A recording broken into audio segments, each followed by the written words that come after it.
మున్ని. ఏంటక్క కుండ పట్టుకుని వస్తున్నావు? ఈరోజు కుండపప్పు మిరప్పండు వేసేసి పప్పు తయారు చేస్తున్నాను. మొన్నటి వీడియోలో మా అక్క కూతురు వచ్చిన సందర్భంగా మా ఇంటి వంటలని షేర్ చేశాను అనమాట.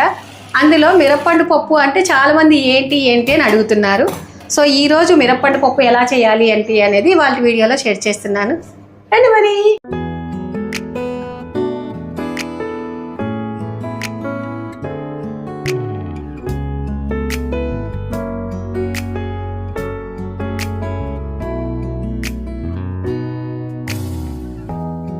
햇살이 너무 좋았어 그냥 모두 좋았어 널 만나서 모든 게 다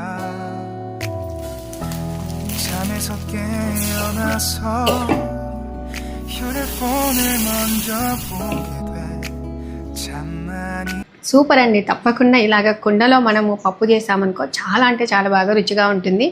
ఇదే మెథడ్ మీరు కుక్కర్లోనైనా కూడా పెట్టుకొని చేసుకోవచ్చు. ఎక్సలెంట్ కాంబినేషను నిమ్మకాయ చట్నీ అనమాట. సో మీరు మిరప్పండు పప్పులోకి ఏ చట్నీలు వేసుకుంటారు అనేది తప్పకుండా కామెంట్ చేయండి. ఇలాంటి మంచి మంచి వీడియోస్ కోసం మన ఛానల్ని ఫాలో అవ్వండి. Thank you.